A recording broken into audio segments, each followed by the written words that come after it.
Freak the Mighty. 16. A chip off the old block. Once on the TV, this dude hypnotized a lobster. Maybe you saw it. He touches a lobster and it freezes. It can't move. That's sort of what happens to me when his hand clamps over my mouth. Like I'm paralyzed and my head is empty and all there is in the world is that big hand and this cool breath like the wind. "So this is where the geezer stuck ya, huh?" he whispers. "Down in the basement, out of sight, out of mind." I still can't see his face. He's this huge shape in the room. "Everything changes now," he says. "It's time I got to know my own son, who had his mind poisoned against me." He makes me sit up and shushes me to make sure I won't make any noise. Making noise is the last thing I want to do because I don't know whether or not Grim ever bought that gun he mentioned, or what might happen to him if he tries to use it. Graham's bad dream about Grim getting shot with his own gun seems pretty real right now, and I don't want to be the one to make it come true. "I know what they told you," he says. "It's all a big lie, you understand? I never killed anybody, and that's the truth, so help me God." By now I'm sitting up in the bed, and he's making me put on my clothes, and the weird thing is, none of this is a surprise. Somehow I always knew this would happen, that he would come for me in the night, that I would wake up to find him there, filling the room, and that I'd feel empty. I'm so weak I can hardly put my shoes on. Like when you wake up and your arm is still asleep and you can't hardly make it move.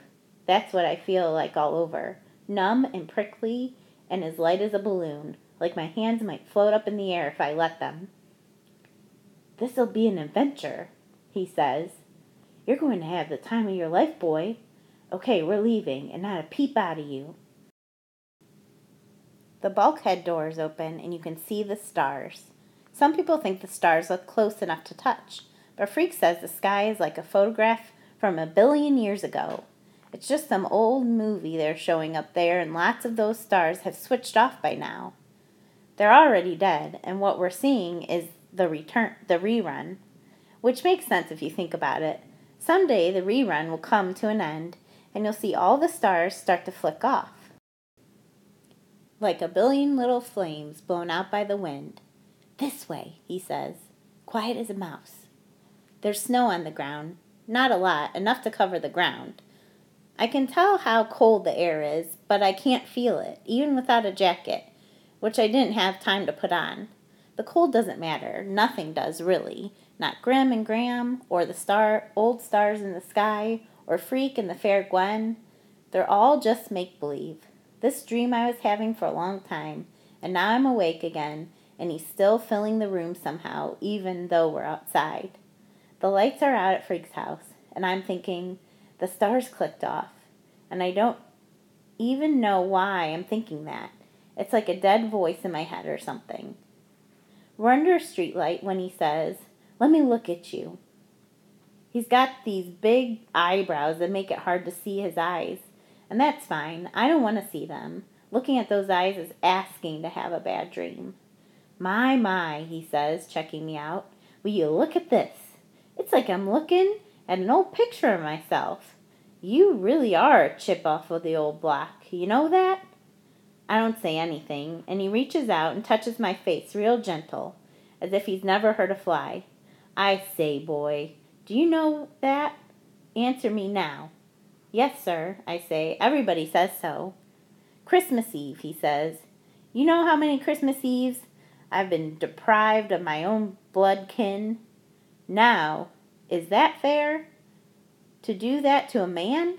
Lock him up for a crime he never did?" He's waiting for me to answer, and I say, "No, sir, not fair." "That's over and done now," he says. "We're starting fresh, just you and me, boy. That's how it was meant to be." I'm standing there under the streetlight, and it's amazing how quiet it is, like everybody went away or died. The quiet is almost as big as he is. He's as tall as me, only wider everywhere, and for some reason, maybe because we're not far from Freak's house, I'm thinking this weird thought: he doesn't need a suit of armor. No, and he doesn't need a horse, or a lance, or a pledge to the king, or the love of a fair lady. He doesn't need anything except what he is. He's everything all rolled into one, and no one can ever beat him. not even the brave Lancelot. He's squinting around, his eyebrows are furrowed shadows, and he says, "You know what I think of when I see a neighborhood like this? Hamsters is what I think. That's how these people live, like hamsters in cages. They have their little wheels to run on, and that's what they do for the whole of their lives. They run and get nowhere. They just spin." I stand there. "They're poison you against me. I know that," he says. "Give it time. You'll see the truth." He starts walking fast, and I walk with him, like my feet already know where to go.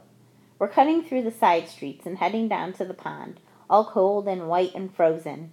Tomorrow morning, a bunch of kids will take their new sleds and skates out there and probably lose their new mittens and scarves and get yelled at by their moms and dads. But tonight the pond is as empty as the moon, as empty as my head. Once a car goes by real slow around the pond, and I've got this strange feeling there's no one at the wheel. He hooks his finger in my shirt collar and makes me duck down until the car goes by. The car passes, and you can't see through the dark windows, and you can hear the snow crunching under the tires, squeaky and frozen. "We're invisible," he says, making me stand up. Now, isn't that a kick in the pants? My feet already know where we're going, the New Testament. There are a few lights on in the old buildings, and you can see some of the windows are cracked. It looks like a knife cut across the light. And he's saying, "You know about Mary and Joseph, how they sought shelter in Bethlehem, and how the baby Jesus was born in a manger?" I try to nod, and the funny thing is, even though I'm not cold, my teeth are chattering. So it's like the rest of me is freezing, but my head hasn't noticed. "That's what we're doing. Seeking shelter," he says. "Except this isn't exactly a manger we're going to." "No, sir," I say. "It sure isn't." He touches me real soft on the back of the neck and says, "I didn't ask you a question, boy. Rule number 1, don't sass your old man." I make sure my mouth stays shut. We're coming up on the Testaments, and they look almost pretty with the new snow coating the roofs and making the yards clean and white and soft. You can see where an old bike handlebar is coming up through the snow, and shapes of other things left out, and even the old car up on blocks looks new, like it might take off into the air without any wheels. I know where we're going, even though he doesn't tell me. The door opens before we get there, and Loretta Lee is standing in the light, and she's saying, "Iggy, come look what the cat dragged in." He says, "Say hello to my boy, Loretta. Ain't he a chip off the old block?" Then we're inside, and Iggy is there bolting the door behind us and closing the shades, and Loretta, she's wearing this real slinky red dress that looks like it might fall off if she sneezed. She's saying, "Mission accomplished. Hey, Kenny, I knew you could do it, if anybody could." Iggy says, "Watch your mouth, Loretta. I do believe you've been drinking." My father says, "Has she been drinking, Iggy? I thought I made myself clear." "Hey, it's Christmas Eve," Iggy says, and he sounds real nervous. "A little punch. What can it hurt?" "A little punch," Loretta says, and her voice is slurpy. "That's all." She's wearing these fake eyelashes, and they're coming loose. Her eyes look almost as blurry as her red mouth. I know because she keeps flapping her eyes at me and smiling so I can see where the lipstick got on her teeth. Iggy says, "She's okay, Kenny. You got my word." "Oh, right," Loretta says. "Turn over a new leaf. Preacher Cain turned over a new leaf, so there's no booze for anybody on Christmas Eve, even our own house, where a man is his castle." "Oh, shut it," Iggy says, and he makes Loretta sit down on the busted couch, where she kind of leans over and waves at me. Wink, wink. "Bring me and my boy some food," my father says. "We've been out here in the cold for 8 long years, and we're hungry, aren't we, son?" "Yes, sir," I say. Iggy goes out into the kitchen to fry up some hamburgers, and we sit there waiting, not saying anything. Loretta is all snuggled up on the couch, passed out with this dreamy look on her face. I eat that greasy hamburger even though I can hardly stand to swallow, and Iggy is fussing around like it's such a big deal having Kenny Kane in the house, and it's hard to believe he's the same Iggy who is boss of the Panheads, this motorcycle gang that strikes fear into the hearts of everybody, including the cops. Then Loretta wakes up and stretches like a cat, yawning so you can practically see right down her throat, and she says, "I guess I need that." Then she giggles, hiding her mouth. "I guess I need a lot of things." My father wipes his mouth with his folded up paper napkin, and he ignores her and looks at Iggy and says, "You ever do time? You could be a cook." Iggy gives this nervous like, wouldn't that be fun, being a cook in prison? He says, "Anytime you want, I'll show you that place I told you about." My father stands up. "Now is good," he says.